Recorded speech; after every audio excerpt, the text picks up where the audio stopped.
Normalement, vous avez trouvé ces cartes sur les bancs en arrivant, comme la semaine dernière pour ceux qui étaient là et ceux qui n'étaient pas là. Je vous invite à les remplir.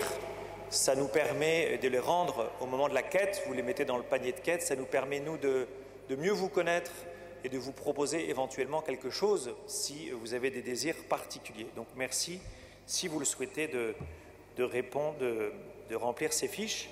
Et si vous n'avez pas de stylo, vous n'hésitez pas à demander autour de vous.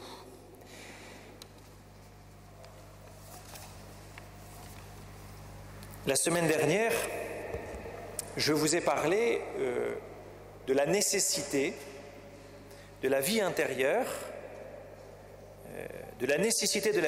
comme fondement de la vie avec Dieu, et notamment vie intérieure qui est la réponse à tous les péchés du monde, et notamment et en particulier les péchés des chrétiens et, vu l'actualité, des péchés des clercs, C-L-E-R-S, prêtres et évêques. Elle est la réponse, elle est la première réponse au péché et au scandale du péché. Et donc, mon souhait, en vous parlant de la vie intérieure, c'est que, en ce début d'année, alors que vous mettez en place des plannings, des programmes, que vous affichez peut-être, si vous avez des enfants, le programme des scouts, de l'aumônerie, des écoles sur vos frigos, eh bien que vous mettiez dans vos programmes à vous, vos programmes personnels, vos agendas, un rendez-vous quotidien, personnel avec Dieu. L'évangile que vous avez entendu était un évangile de guérison, mais la surdité, c'est le symbole d'une âme qui n'entend pas Dieu. Et voyez dans cette guérison physique une guérison spirituelle.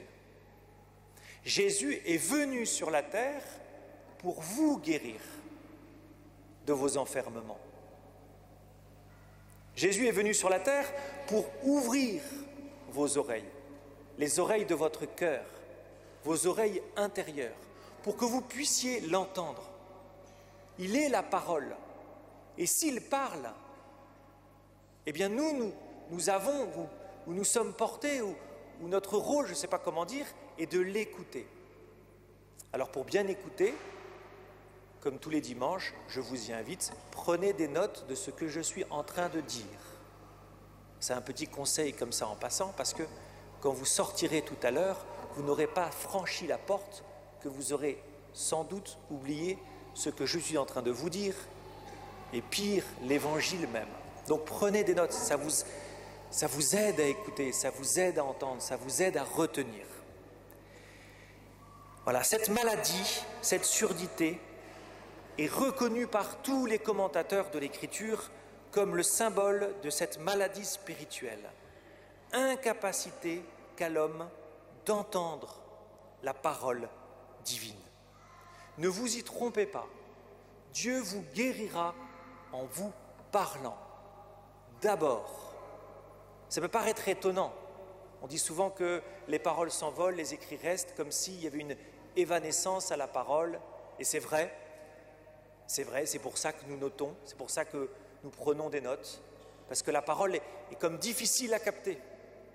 Et Dieu le sait. Et pourtant, il vous parle. Et il veut vous parler. Et donc, avant de chercher à commencer à faire la volonté de Dieu, peut-être que vous avez l'intention de lui obéir cette année, de vous dire, j'aimerais bien écouter Dieu, qu'est-ce qu'il a à me dire?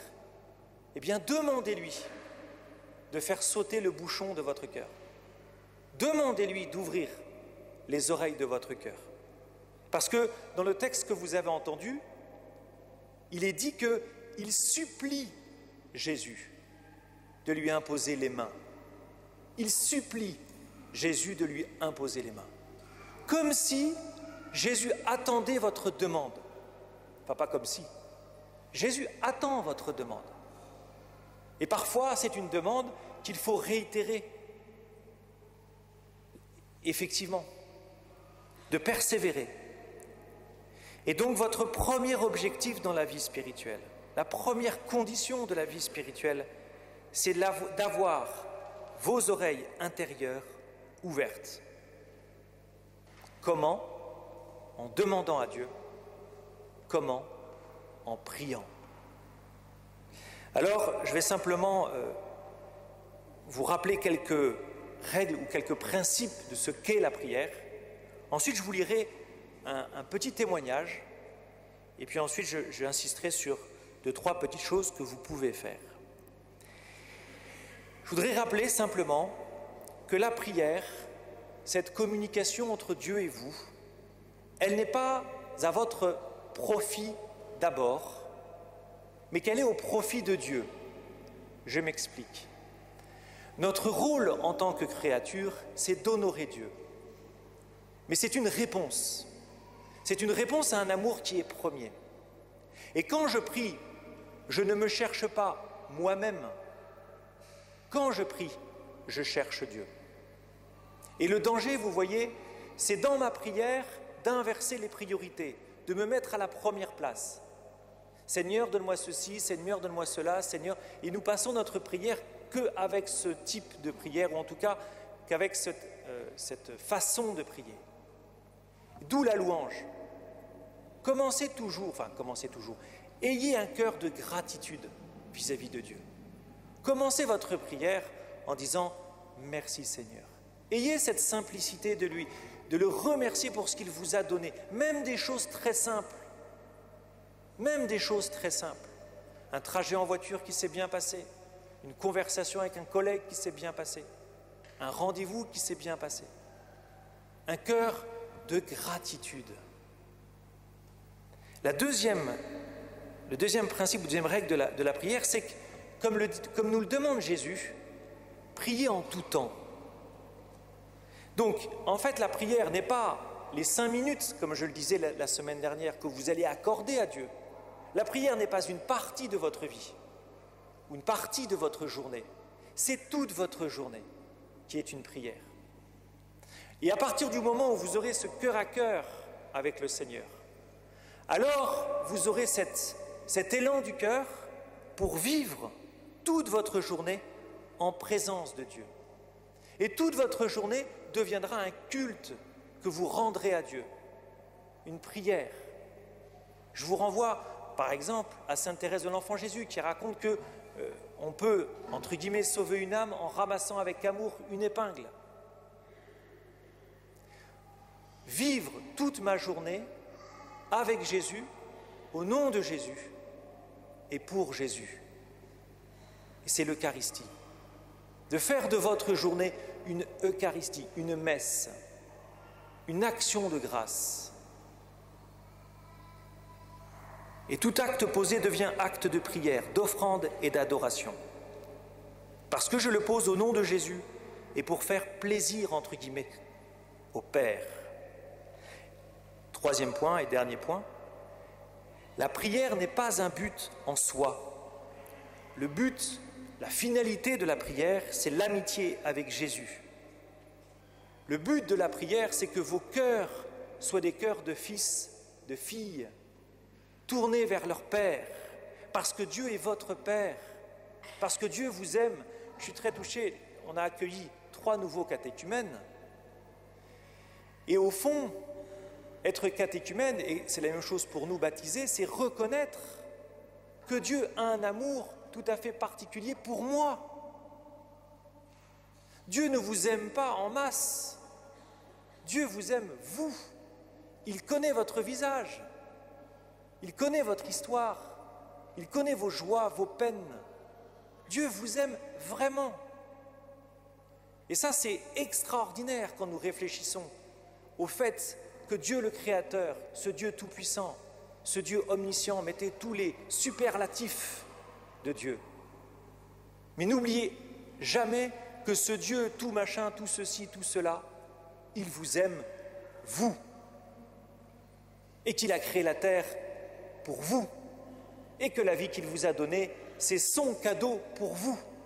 Parce que la vie que vous avez aujourd'hui, qui peut-être est marquée par la souffrance, l'épreuve, la croix, mais que cette vie est un cadeau parce qu'elle vient de lui. Et que la vie que vous menez, que la vie que vous possédez aujourd'hui, la vie de votre cœur, la vie de votre corps, la vie de votre personne, c'est un partage. C'est le partage de sa propre vie qu'il vous donne. Le but de la prière, à ce titre-là, c'est l'acquisition de l'Esprit Saint, l'Esprit de Jésus, qui va vous transformer à l'image de Jésus lui-même. Un docteur de la loi posa une question à Jésus pour le mettre à l'épreuve. « Maître, dans la loi, quel est le grand commandement ?» Jésus lui répondit, « Tu aimeras le Seigneur ton Dieu de tout ton cœur, de toute ton âme et de tout ton esprit. Voilà le premier commandement. » La prière fait de vous des fils et des filles de Dieu qui vous tournez vers le Père pour son plus grand plaisir, pour sa plus grande joie, dans un esprit de gratitude, de remerciement et d'action de grâce.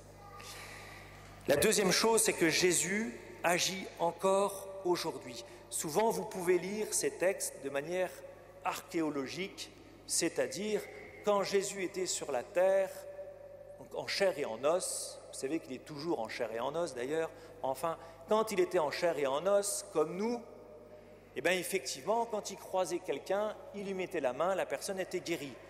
Si vous regardez les Écritures, c'est assez impressionnant, c'est-à-dire que dès que Jésus passait quelque part, les gens le touchaient et étaient guéris. Ça devait être absolument extraordinaire. Je vous donne un petit témoignage. Cet été, j'étais à Paray-le-Monial pour une session de l'Emmanuel et j'ai assisté à ce qu'on appelle la journée des malades. Ici, nous avons aussi une prière pour les malades, les mercredis, je vais y revenir. Mais il y a une journée complète. Et on m'a demandé de bénir la foule qui était là. Donc c'est une immense tente qui est remplie. Et on m'a demandé de bénir la foule avec le Saint-Sacrement, avec Jésus hostie. Et j'ai béni tous les gens qui étaient là. Et j'ai été ému aux larmes de voir tous ces visages, de tous les âges, de tous les milieux, de toutes conditions, qui venaient avec leur souffrance, la souffrance d'un autre, avec leur foi telle qu'elle était, et qui venaient pour toucher Jésus. Il y a même des gens qui cherchaient à toucher mon manteau. Je me suis pris pour Jésus, puis j'ai compris que ce n'était pas moi quand même. Mais je crois que j'ai goûté c'est pas cette ferveur, mais cette force du Christ qui guérit, et de sentir l'attente de nos âmes pour une guérison, pour un salut. Oui, frères et sœurs, nous avons besoin, vous avez besoin de guérison. Vous avez besoin que Jésus vienne toucher vos cœurs. Vous avez besoin que Jésus vienne ouvrir vos oreilles. Vous êtes le sourd. Alors là, ça se passe en une étape. Vous avez un autre passage en Marc où Jésus guérit un aveugle. Et c'est très amusant, c'est en Marc 8, donc c'est le chapitre d'après, et ça se passe en plusieurs étapes. Toute votre vie est un chemin de guérison. Aucun d'entre nous ne peut se dire « arrivé au terme ». Vous serez arrivé au terme au soir de votre mort, au moment de votre mort. Mais aujourd'hui, Jésus veut encore et toujours vous libérer, ouvrir vos oreilles, vous donner la vue, pour que vous puissiez à votre tour vivre comme Jésus. Vous tournez vers vos frères et répandre l'amour du Père. Alors vous savez qu'on a ici, une fois par mois, le mercredi, de 19h à 20h, nous prions tous ensemble pour les malades. Et nous prions avec les malades. Et nous croyons, nous faisons cet acte de foi, que Jésus, comme il y a 2000 ans, peut guérir des sourds. Veut guérir des sourds. Que nous sommes. Je vous donne juste un petit témoignage qu'une personne nous a raconté par écrit. Je vous le livre. Moi, Teresa, âgée de 57 ans, je ne suis pas baptisée. Alors, je n'ai pas fait exprès de le choisir pour ça, mais l'évangile d'aujourd'hui, Jésus s'adresse à des païens. La Décapole, si vous avez la curiosité d'aller voir sur Internet, la Décapole, c'est un territoire païen à côté du peuple juif. Donc Jésus s'adresse à des non-baptisés. Ce jour-là, j'ai été présente à la prière des malades dans l'église Saint-Nizier. Je suis arrivée avant que le Saint-Sacrement soit exposé. Pour une non-baptisée, elle connaît quand même pas mal de choses. 17h30 environ. Je priais et j'avais mal dans tout le corps. Le pied droit et les orteils étaient gonflés à cause des chaussures trop petites. Et j'avais mal aussi aux genoux, comme c'est le cas depuis 10 ans. Et cela m'empêchait de m'agenouiller pour prier. Pendant l'exposition du Saint-Sacrement à 18h, j'ai regardé directement le Saint-Sacrement et j'ai senti dans mon corps des frissons et comme un courant électrique très puissant. Plus tard, pendant la prière des malades et pour les malades, au moment où le prêtre est passé devant moi avec le Saint-Sacrement, j'ai senti la guérison de mon pied, des genoux et une grande paix dans mon cœur. J'ai senti la foi dans mon cœur. J'ai eu la confirmation que c'était lui et que je dois continuer dans ce chemin. Depuis ce jour-là, je n'ai plus eu mal aux genoux. Au-delà de la guérison physique, vous voyez une guérison du cœur. Une personne qui cherche Dieu, le Seigneur lui envoie un signe, elle reçoit la paix et elle veut continuer à la suite du Seigneur. Alors comment faire ? Comme je vous l'ai dit, la guérison spirituelle, la guérison de votre cœur, de vos oreilles, de vos yeux, ne se passera pas d'un seul coup. La plupart d'entre nous, je vous le dis, la plupart d'entre vous, vous n'aurez pas une grâce qui vous transpercera d'un coup. Ça peut arriver. Et même ceux à qui ça arrive, ils doivent ensuite assumer le quotidien de la prière. Vous savez bien, voilà. Et donc, cela va se passer petit à petit. Cela va se passer dans l'humble offrande de votre prière quotidienne et persévérante. Au fil du temps, dans votre histoire. Et donc, je le répète, la première chose à faire, choisissez un moment dans vos journées pour un temps en silence, personnel, de cœur à cœur avec le Seigneur, dans votre chambre, et installez un lieu où vous pourrez prier. La deuxième chose, si vous le pouvez matériellement, venez à la prière pour les malades. Venez prier, tous ensemble, les uns pour les autres, pour des guérisons physiques, pour des guérisons psychologiques, pour des guérisons spirituelles. Dieu saura ce qu'il a à faire avec vous. Et donc la prochaine est mercredi. 18h, nous adorons jusqu'à 19h. 19h, nous prions pour chacun d'entre nous et pour les malades. Et puis, dernière chose qui est peut-être plus compliquée, je ne sais pas, Jésus amène le sourd à l'écart. Je l'ai déjà dit ici, mais je le répète. Moi, je vous invite à planifier dans votre année une semaine, 5 jours en silence de retraite. En France, on a une chance extraordinaire.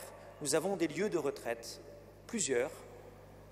Ceux peut-être que vous connaissez, ce sont les foyers de charité, par exemple. Il n'y a pas que, mais il y a des foyers de charité. Je vous invite à planifier, de vous mettre à l'écart, en silence, pour écouter Dieu. De mon expérience personnelle, je peux vous témoigner que lorsque vous vous mettez à l'écart pendant 5 jours en silence, vous entendrez Dieu vous parler. Vraiment. Et une parole qui vous marquera.